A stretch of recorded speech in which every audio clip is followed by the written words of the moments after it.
All right, hey, welcome everyone to this week's show and tell with the Fabric Hut. My name is Mark Schilling, and I'll be, of course, here with you going through some things. Now, today's show is going to be a little bit different.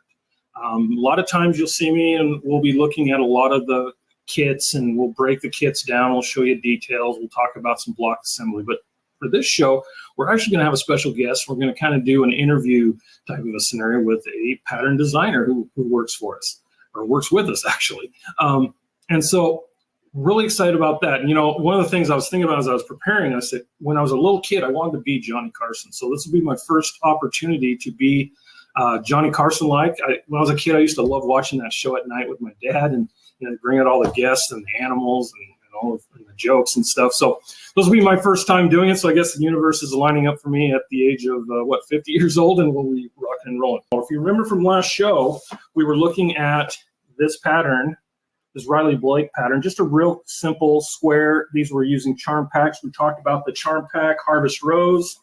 And so I'm just laying those out because the rest of those fabrics are coming. I'm actually going to put this together. I was just laying out some colors to see how that would go. This is one of those patterns that is just simply light to dark. And if you missed that show, definitely check that out. I put a link to that pattern in the show. And the Harvest Rose flannel pack, charm packs are in our shop for $11.97. So 5 packs would make this quilt. And so for under $65, you would have that quilt top. So anyways, that's what we were talking about. Last thing I'll show you before we get rolling into the rest of the show is, remember, we've got this new Ulfa. This is that splash stick cutter, really great. It's in the teal turquoise color. So I just think it's cool to get a different color. I get tired of that yellow and black design. So this is in the shop, $25, able to ship out to you right away. Okay. All right. Drop in comments where you're from. Again, we always love to see where everyone's coming from. We're still on that quest to find all 50 states in one show. So help us out if you can. And then I'm going to move quickly right into bringing in our guest. Our guest is Sarah, and she is a pattern designer. Okay, and I'm just going to read her bio real quick for you. Not long after Sarah made her first quilt in 2018, she started testing patterns for quilt designers to provide input from a beginner's point of view. Love that. She quickly grew bored with all the basic beginner-friendly patterns and set out to design quilt patterns that looked difficult but were written specifically with beginners in mind. Love that. You've got to grow and help people into this. So really appreciate that part. In 2020, her first private label quilt pattern was also her first curved piecing quilt. It was wildly successful, especially with new quilters who were previously intimidated to sew curves. I know I'm not good at it. That's a super big one there. Later, after one of her quilts was featured on the cover of a quilting magazine, she began to receive requests to ghostwrite patterns for other companies, work with major fabric manufacturers, and write articles and blog posts for the industry. So now Sarah works and designs quilts for the Fabric Hut exclusively. So with that, I'm going to bring Sarah onto the screen. I want to welcome Sarah. Hi, Sarah. I think you're on mute. I'm going to take you off mute. There we go. Sorry. Thanks, Mark. It's good to be here. Awesome. Thanks for joining us. This is, like I said, something new we're trying to put together. We'll do the Johnny Carson shuffle there. That's awesome. All right. Welcome. So we're just going to get things started. Practicing. I've been practicing. We'll see how it looks on the replay. So I think to get things started, tell us how you got into quilting. We always love that origin story of how people get into a hobby. How'd you start quilting? You know, if my high school had a least likely to become a quilter when she grows up designation, I would have been awarded that. Quilting has never been on my radar. But I decided to learn how to make a quilt in my late 30s so I could make one for my mom, who had been diagnosed with terminal cancer. I was telling my husband how helpless I was feeling to do anything that brought her some comfort, and he had suggested that I make her a quilt. Well, up until then, I had never liked sewing. I had never been good at sewing. So I didn't think that it was something that I could do. But the idea stuck with me. And within a week, I had purchased a tiny little sewing machine from Amazon and a couple of charm packs. And I started learning everything I could about quilting from, of course, the internet. It took me about a month, but I finished that quilt and I was able to gift it to my mom. And when I saw how much comfort it gave her, I knew that I wanted to make more. And from there, it just spiraled into an obsession. That's very cool. It's always, yeah, I love those stories because there's always a personal and a human connection that occurs. A lot of times it's either memories with an elder or another person teaching, or reaching out and trying to create something that's heartfelt as a gift, or for a specific person or purpose. I love that. Absolutely. So, it's very common to quilters. Yeah, exactly. I love the Facebook post when we ask that question. So what inspired you to go to shift from just learning off the internet how to make a quilt for your mother? How did it transition into designing quilt patterns? So not long after I made my first quilt, I was asked by a friend to do some pattern testing for a new pattern that she had designed. And she wanted a true beginner's perspective. And so I was able to kind of get a look at the behind the scenes of design and how patterns are written. And I really, really liked it. So when you pair that with the fact that I spent a lot of time looking for patterns that were beginner friendly, but didn't look super basic, it just kind of was a role that, wrote itself where, okay, I know I really like the design aspect of it. I really like writing out the instructions and the step-by-step. And I think it's possible to make more complex looking quilts, even if you are a beginner, with the right set of tools, and those tools being an encouraging voice, to walk you through the process. A lot of pictures. I tried to do a lot of illustrations, and, breaking the steps down into baby steps. And after I got started, I discovered pretty quickly that I enjoyed the creative process of design a lot more than I did the sewing. And don't get me wrong, I do appreciate and enjoy the sewing, but the design has always been the most fun for me. Very cool. Yeah, I think it's interesting because I think there are people that like the creative side, and it just resonates when you can create. I think that's really cool. So let's explore for a second, or actually I'm going to skip around a little bit. I know that we kind of had a little bit of an outline, Sarah, but I want to skip around. So let's talk about some of the patterns that our viewers might be familiar with in the Fabric Hut line that you designed. Okay, sure. Morning Glory was the first design that I created exclusively for the Fabric Hut. I wanted to create a beginner-friendly quilt pattern that appealed to the traditionalist by using small-scale florals and patchwork piecing, but would also appeal to modern quilters with the use of large white space. Star Spangled is another one. I created that with the goal of stepping outside of the box when it came to using patriotic prints, while still kind of paying homage to the representation of our flag in one of the oldest quilt blocks out there, the 8-pointed star.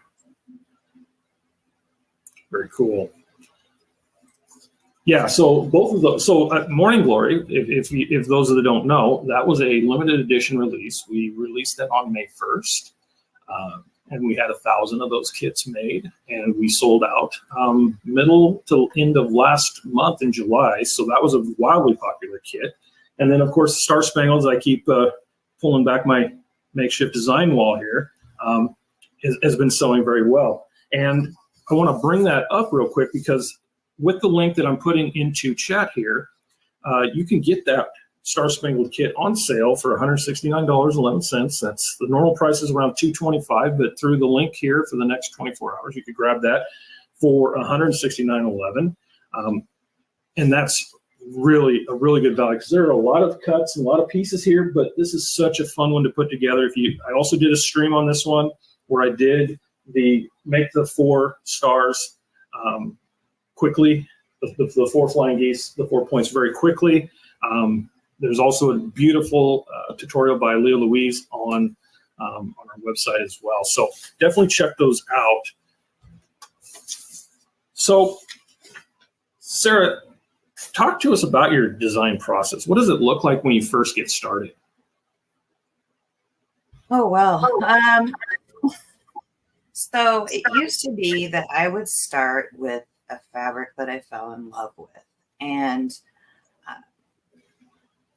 in fact, one of my best tips for beginners is to find a fabric that you love, make that your backing fabric, and then pull colors from that. If you have to go in and, if you're trying to choose your own fabric and your own colors for a pattern, that's a really good way to do it. It kind of takes some of the intimidation factor out of it. And that's how I got started. It was just finding a fabric that I loved, whether it was a floral or a geometric, and then I would pull colors from that particular print and see what it inspired in terms of size and shape. So on the floral prints, it could end up being something a little bit more flowy of a design, whereas the geometric prints might be a little bit more whimsical, or it might be a little bit more structured, but it all comes down to the fabric. Other times, I'm often asked to do a very specific design. And in those cases, I'm going to be focused on finding the right fabrics, the right prints, the right colors. Because honestly, that's one of the reasons that people buy quilt kits is to have somebody do that hard work for them. So on our end, a lot of time and thought and energy goes into fabric selection. And for me, that has always been the most important part, as well as the most fun part of my design process. I am jealous and envious of that process sometimes because you get to play with the colors, you get to hunt, and just to illustrate. So when we look at it, like this is a real basic, this is Tumbling Tower, for example. That's, again, we're featuring it this month, but it's got some color schemes, but then to pull the fabric and to pick the actual fabric, you're right, that's why people buy kits, because that's the hard part. If I looked at this pattern, it could be any color. We could use the same color scheme as the red, white, and blue in here if we wanted to. But having that designer eye is always one of those nice things to have that just gives users and customers and quilters that confidence. So, and honestly, right now there are so many different designers out there, designer fabric lines. With that and the internet, it is really overwhelming to quilters, and especially new quilters, to figure out what colors to pull together, whether the hues are, light or dark, if you're doing pastels or bolder colors, small scale florals versus large scale florals. There's a balance to be had. And I struggled with that so much when I first started. And to be honest, sometimes I still do. But Mark, how much I geek out on fabric. There's been more than one occasion that I've sent you new fabric that I found, and I've been like, what can we design with this? And many times I get just as excited as you do, because I think that one line you sent, I said, I think I could live in that line for months, And so it is cool, and that's the thing. And I think I'm going to use this as an educational point as well, just because I've had so many years in the craft and creative industry. Like a lot of times you'll see these patterns that are out there and they're free, or they're available, but the designer designs it for a specific fabric line. And that's great if you can find all that fabric in one place, or you can buy direct, or you buy it quickly enough, but sometimes those are not available. And so that's where the challenge does come, where you're getting close, but you're not always going to get just right. But that same pattern could show up every single year on a release, every May 1st with a different fabric, but it'd still be the same pattern. It does. Yeah, absolutely. And it does all the time. And I think that's an interesting part as well. So, Sarah, tell us what challenges you really face when you're designing a quilt pattern. So the challenges I face when I'm designing a quilt pattern are the same challenges I faced when I was learning how to quilt, and that is taking the intimidation factor out of the equation so that my designs feel approachable and totally doable to the new quilter without boring an experienced quilter. I try and do this with the use of lots of illustrations, like I've mentioned before, and by breaking down techniques or blocks into baby steps. So as far as I'm concerned, there is no such thing as too much information. And, our customers might have noticed that our patterns can be a little bit wordy, but that is by design to make those patterns approachable and not feel intimidating. I think that's good, and I think that's great. But it is hard, and I think it's important to note that it is a challenge, and that the person on the other side of the pattern that you're using is trying their very best to give you the best possible explanation and experience when they're doing that. So that is huge, and I do think that a lot of our patterns are that detailed, and with the addition of the link codes, if you've not gotten a pattern from us, a lot of times you'll see QR codes embedded inside of the pattern. I don't think this one actually has one currently because it's a real straightforward block construction, but how to chain piece and how to do some of the other things as far as finishing your quilt or creating a different look, or how to pressure seams, for example. So those are really cool to have as well. And those are some things you're always going to find in our patterns. I love being able to use the QR codes and the links because they don't take up as much space. And for someone who already knows how to chain piece, they can just skip right over that. But there are some really fundamental things that you will probably use in every quilt pattern, or almost every quilt pattern. And I want to make access to those things really easy, whether it's a new quilter or someone who hasn't quilted for a few years and forgot. So those are just some of the resources that at the Fabric Hut we're really trying to provide to our customers so that, eventually you can come to us not just for the quilt kits themselves, but for also the resources that you need to know how to quilt all in one spot. Because boy, did I spend, and I'm not exaggerating, hundreds, if not thousands of hours on the internet, reading blogs and watching YouTube and, just learning everything that I could. And with quilting, there are at least 5 ways to do everything, so I like to think that I've tried just about all of them, and I can kind of hand pick from pattern to pattern which tips are the most applicable to that particular pattern and to our customer base that they're going to find most helpful. Love it. I love it. Yeah, I think that's super important, and it's one of those things that you really have to think about. But having those resources, I think, is awesome. And I love that our patterns do that. It's a game changer. Yeah, absolutely. So if you can, and it's probably hard to articulate, but how do you think your pattern designs have evolved since you first started to now? Because a lot of folks are just going to start out, or some are dabbled, but it gets better, right? Oh yeah. Pattern design has evolved over the years. Obviously, it's much different now than it was 100 years ago. It's much different now than it was 10 years ago. From my perspective, quilt pattern design kind of resembles a pendulum.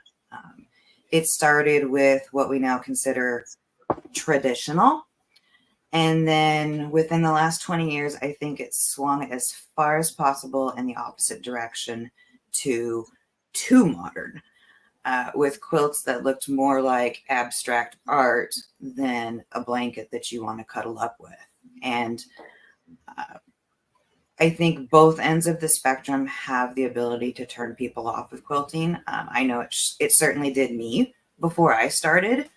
I had my own ideas of what I thought quilting was and wasn't, and I was pleasantly surprised to learn that I was wrong. But today, I think that you can really find the happy medium between super traditional and uber modern designs. I think the most recent wave of designs has found a nice middle ground where if you like white space, you can find a little bit of white space. If you like really traditional blocks, you can find plenty of patterns with traditional blocks. And the two, I think, have finally found that sweet spot for the most part. I would agree with that, because especially with the advent of the internet and the more wide use and acceptance, and then just the ability to distribute that information. There's a lot of ideas. And that's the thing. It's like a lot of people will look at a block or a quilt and rest assured, it's probably not brand new. It's probably a reiteration of something else. And that's where, you can't really copyright the block itself, but it's the pattern design, the pattern process that's really copywritten. And I think it's important for people to understand that. And when you talked about the pendulum of design, I mean, nothing is more evident than when I go to the Sisters Outdoor Quilt Show, where there are 1,000 quilts on display over a weekend. And as I walk through the streets and I go and I try to see every single one of them, I see everything from a really traditional design that could have come from a pattern in the 1800s to, a watercolor that resembles a mountain and a tree and a deer and a bear, or just something completely geometrically abstract, but not quite structured, right? Just so many uses. I even found an entire quilt. I have a picture of it. I'll have to put it on the Facebook page. I have a picture of a quilt that was made entirely out of the salvage strips. Yes. An entire quilt just out of the salvage strips. So I've seen purses made out of those as well. Yeah, exactly. So they're great. It's wild, but that's the beauty, I think, now, especially in today's day and age. You can find what you need. I know that if you're not subscribed to our newsletter, we're sending you a free pattern every Monday through Friday. There's a new free pattern available. You can find one that fits you, go find the fabric that suits you and connects to you. So if you haven't done that, I'll put that link in the chat as well.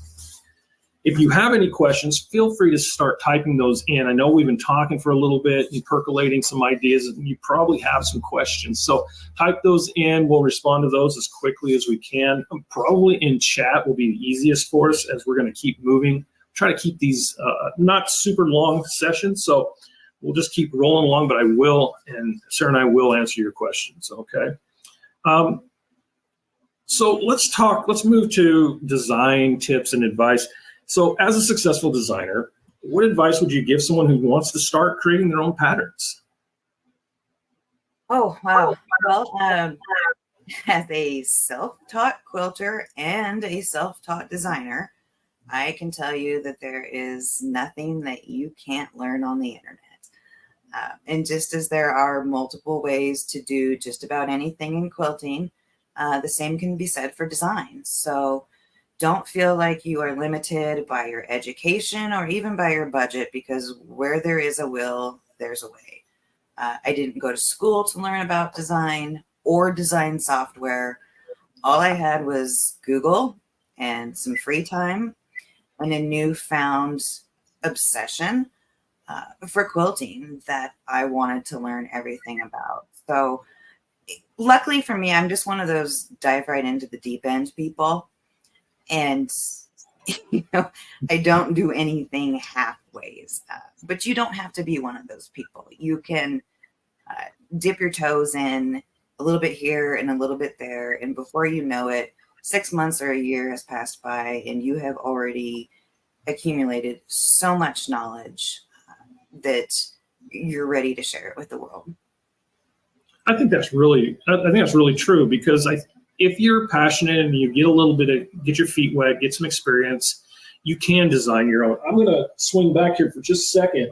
And, whenever I'm seeing a quilt that I like, whether it's online or I'm in person or it's just a picture in a magazine, I try to zoom in and I start right here. I try to figure out what is going on with this block, and I start reverse engineering. That's the way my brain works. I think that's coming from an analytical and a data and a coaching mindset. But I start breaking things down, like, okay, that's a square, that's a square, that's a square, and then I start figuring out what pieces go into it. And as I play that little game, and I think it is a game, how does that come together? The proportions right now don't matter. I'm just trying to figure out, how did this come to be as a single block?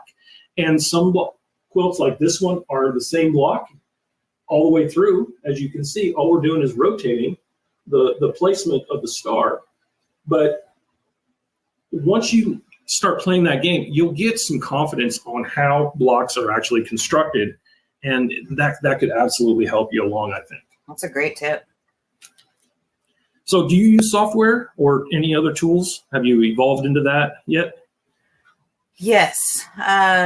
So the two most important tools in my process are a good coffee maker and lots of eye drops.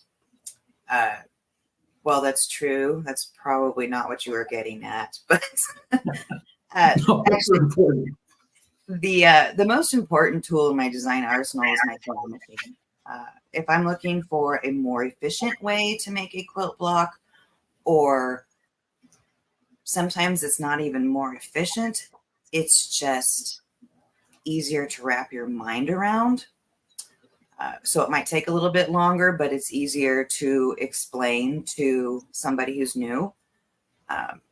If I get those ideas, I will sketch them out and then I'll start sewing to see if that method actually works, or if the idea is even practical, or if it's easy to perfect. All of these things, again, with the quilter in mind, more so than the pattern itself in mind. And, honestly, it's a team effort. It's not just me. We have an incredible woman who personally cuts and sews every design I create, and her feedback is invaluable. Sometimes what I think looks great on my computer, on the screen, looks very different in person. And her fresh perspective has helped me work through more than one less than optimal design. Hi, Pam. Thanks, Pam, right? Thanks, Pam, for stepping in. And that brings another point. It takes a lot of time to get a pattern idea into a working pattern, into the test phase. And then for us at the Fabric Hut, the next phase, after we get all that feedback and cultivated and the design lined out, then we have to work on how do we get that cut so that we provide those great crisp edges, the perfect count, the right fabrics. How does that all assemble into a kit? Even then, we're still not ready to sell it to you, because the next phase after that is we need to send that kit out a couple of times and have a few of our key individuals and influencers and partners put that together for us and then give us that feedback again, just on the kit and the pattern combined. So now we have 2 evaluations happening. Once we get all of those green lights, then you start to see those patterns popping up in streams like this, on the website, in the newsletter. And I think that's something that a lot of people don't know. And I want our fabric cut customers to, to understand that it's not just, hey, this is a cool design. I really like, this pattern. I'm going to whip it up real quick and throw out some instructions and, okay, let's sell it. It's not that easy. Maybe for some companies it is, but not for ours. We take it from concept to paper to making it, and then we put multiple eyes on it. So we're getting feedback from multiple people. I'm human. I make errors more than I care to admit, but despite all of our processes in place to catch errors and prevent them, they're going to happen. So having those other sets of eyes on our patterns and doing the testing and the testing and the testing, before putting it out to market really makes us unique from many of our competitors. And I love that we're revealing the curtain a little bit just to those who are watching, either live or on the recording, because, and again, if you have questions, please continue to drop those into the chat and we'll absolutely answer those for you. But the process, like sometimes folks will see a pattern or we'll put a quilt out on one of the Facebook posts, kind of a community post or an inspiration post. And the immediate is like, I want that as a kit right now. And it takes time. It takes time to make sure, because when you think about, like with Morning Glory, that's one of Sarah's patterns, 1,000 of those have to be, when we send those out, that's 1,000 of those kits out there in the world, and they've got to be right. Otherwise, there's, a lot of problems. Now, also want to point out, if you do have a problem with one of our kits, you need to reach out to us. Send a message, and I'm going to drop it in the chat again, customer care at thefabriccut.com. You send that in and tell me what's going on, and we'll take care of you. We'll absolutely take care of you if there's an error or a problem with one of your kits. Errors do happen. Everyone is human. We all understand that, but we absolutely stand behind every single kit that we put out there. So again, if you have any challenges or there's some misunderstanding, there's plenty of times I'll be on the phone or I'll be in email and I'll be walking through the pattern with a customer, just making sure that she understands, or he or she understands, what's going on. And this is another thing that I think really sets the Fabric Hut apart is if you do have a problem, you can email and call and talk to that guy. I mean, like literally, you're going to get Mark on the phone, or he's going to respond to your email. And like you said, these patterns and kits are designed by humans and also put together by humans. We don't have any cool robotic processes as much as we would love to do that. There are a lot of people employed in the making of the kit that ends up at your door. And, we're always trying to refine processes so that, our error rate is 0. But, the fact of the matter is we're not robots, just people. So we're just quilters, but like Mark said, we will absolutely go out of our way and bend over backwards to make it right, because we want this to be a good experience for you. So do not hesitate. If something doesn't look right or you have a question, please forgive me for this, Mark. Call Mark. And just remember, I'm just going to put it out there. It is just me right now. It is just me. Call Mark and be patient. I will get to you. I generally close everything out within 24 hours. But except, of course, I got to have some time off on the weekends. But Mondays I'm back on it. and I'm on the West Coast, so I'm not responding to stuff at 7 a.m. East Coast time. So anyways, that being said, we'll obviously take care of you. I had a couple of questions come in, Sarah, that I thought we'd just ask. How do you balance creativity with practicality when you're designing your quilt? Oh, well, a lot of that actually comes out in the kit making process that we were just talking about. So there's these really great ideas that I have, and then there's the, okay, but how are we going to turn that into a kit? How are we going to ensure that the cuts that are needed for that aren't going to stretch or warp in transportation? And also I don't want my beginner friendly designs to look basic, but I also don't want to overwhelm the quilter with too many shapes or too many fabrics. So if there's a lot of fabrics being used in a design, for example, Morning Glory, there's a lot of fabrics in there, then we try and minimize the number of different shapes. If there's a lot of different shapes, then we try and minimize the number of fabrics. Not always, but usually. We would just want to keep them, again, we don't want them to be intimidating or overwhelming when you open up the package.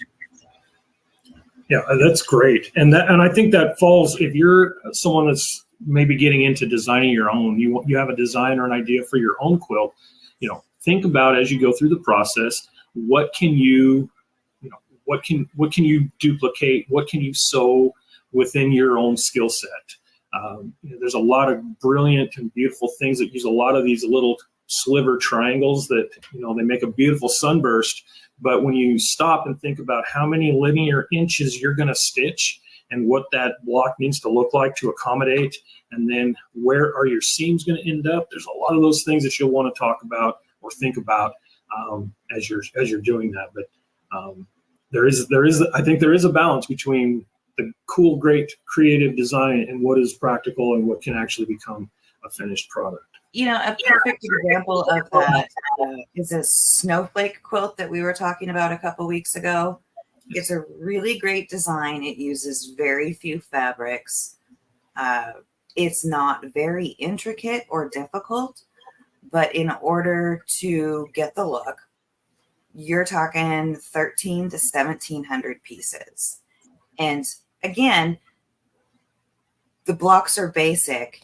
It's easy enough, but boy, when you're sewing together 1,700 pieces, you're in it for the long haul. That's not going to be a fast finish. And I know that some of our customers really don't care. They're still like, okay, that's fine. 1,700 pieces. Let's do it. And hopefully we will get to a point where we can provide those designs. But for right now, I think it's just for the majority of our customer base, it's really overwhelming to them and very time consuming to put those types of designs together. Makes 100% sense. And I know which one you're talking about. Yeah. A lot of pieces, sometimes that turns into more of a mission. And so there are people that they love the 10,000 piece puzzle. And there are some folks that say, give me the 250 and I just want to get the puzzle together, right? Exactly. Okay. So I think probably, there's another question. Are there any, that probably goes into what we were just talking about, are there any projects on the horizon that you're especially excited about? Is there anything you can share? I'm not sure we have anything we can share right now, but we do have things. All I can say is that there are so many new things in the works that I can't speak about just yet, but I can't wait for our Fabric Hut family to see what we've got up our sleeves. And honestly, I can't even think of just one that I'm the most excited about. All I will say is be patient, and I promise the wait will be worth it. That's perfectly said, I believe. And again, I'll point you back, those watching, I'll always point you to our Facebook pages. So there's a Facebook page that's for the Fabric Hut, and then there's a private Facebook group, both of those. And there are times when we'll drop just some real basic rudimentary. These are not the finished concepts. They're just ideas, themes, just maybe even block structure. We might post those in, just asking for your input. So if you want to kind of see what might be in the works, definitely follow those two pages on Facebook. And sometimes we'll put those out in the newsletter, but that's kind of rare. But again, that Facebook page is a great place. Yeah, if our Facebook followers do see that, I will say from a design perspective, we love it when you contribute. All of everything we do is driven by you, our customers. So we want to know what you like. And when you are able to participate in polls, and saying, hey, I like this design, but not this one so much, it doesn't hurt our feelings. It really, really helps us. It helps point us in the right direction for what's coming next. And we don't, want to just throw out generic patterns that you could find anywhere. We want it to be custom to what our customer base likes. So by all means, let us know. If you see those polls on Facebook, share your 2 cents with us, because we really do take those into consideration. That's absolutely true. And I see every single one of those. And I know that Sarah is looking at those comments, as are our co-founders. And so everyone that's involved in the process is taking a look at that information. So if you haven't seen them, there's a couple of them out there. There's a couple of just straight charm square size or just grid patterns up there. There's also a selection of 4 Christmas trees or pine tree looking ones. And there's also a snowman. And he's without a face, but he's got some eyes. Maybe he needs a mouth, is some of the comments, but we'd love you to take a look at those as well. All right. Well, Sarah, thank you for joining us today and being part of the show, giving me my Johnny Carson make-a-wish, I guess. Maybe, I don't know what it is, but do you have any socials you'd like to drop in for us? I'll put those into chat. Like you were saying, get on the Fabric Hut Facebook page as well as the Facebook group, because not only, can we provide you with some valuable content, but you can provide us with some valuable input as well. And we also have a YouTube channel that we're starting to build up. So get on our YouTube channel, start following that, as well as our newsletter. All great things, absolutely, and all of those will be into the link here on the feed. I'll drop those in here in just a few minutes. So we've got folks on YouTube right now. I would also, just like Sarah said, subscribe to that. I would hit that bell. I feel like one of those kids out there is like and smash the bell and all that stuff. But if you hit subscribe and you hit that little bell icon, what that does is it sends and information to YouTube that you want to see that information. And then anytime new information is updated or a new video is posted, it'll just send you a gentle reminder somewhere in one of your notifications. Or next time you open up YouTube, maybe our stuff would be one of the first 12 things that you see. It might help you see us a little bit more, but allow you to know when new stuff is coming out as well. Mm-hmm. Absolutely. All right. Well, anything else I forgot today, Sarah, that you'd like to add before we wrap up? Well, I think we covered everything and then some today. Yeah, 45 minutes went by very fast. On time, if you I'm looking at my clock here, it's 44 minutes and 28 seconds now. We're right on time. I do appreciate you joining us today. Remember, everyone, Tumbling Towers is this month's quilt of the month. This is our kit of the month. You can also still get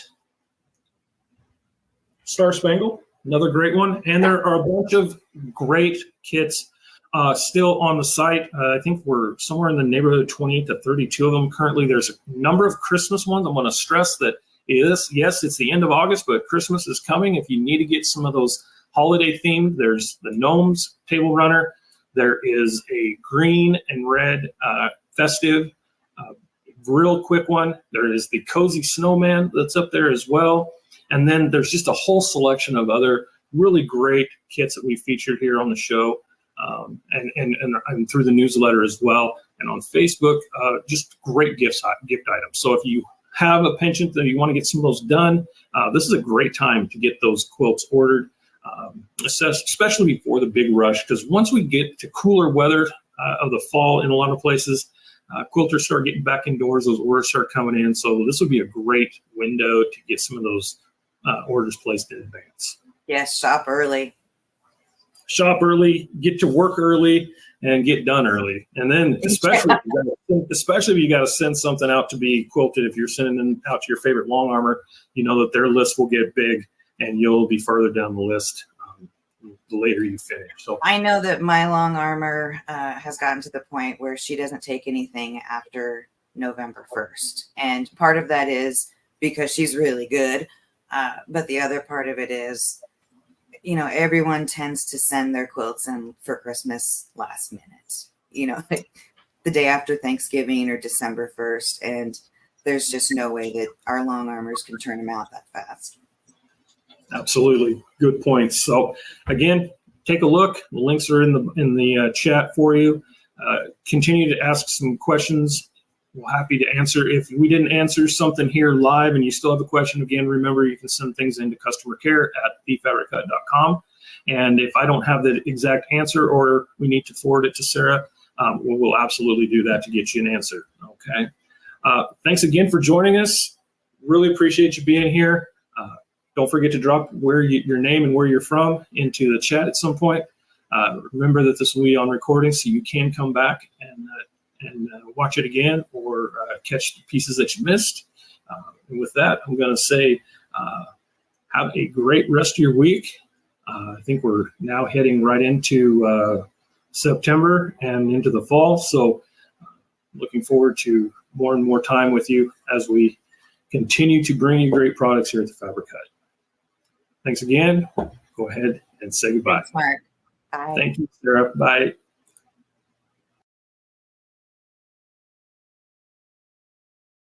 Just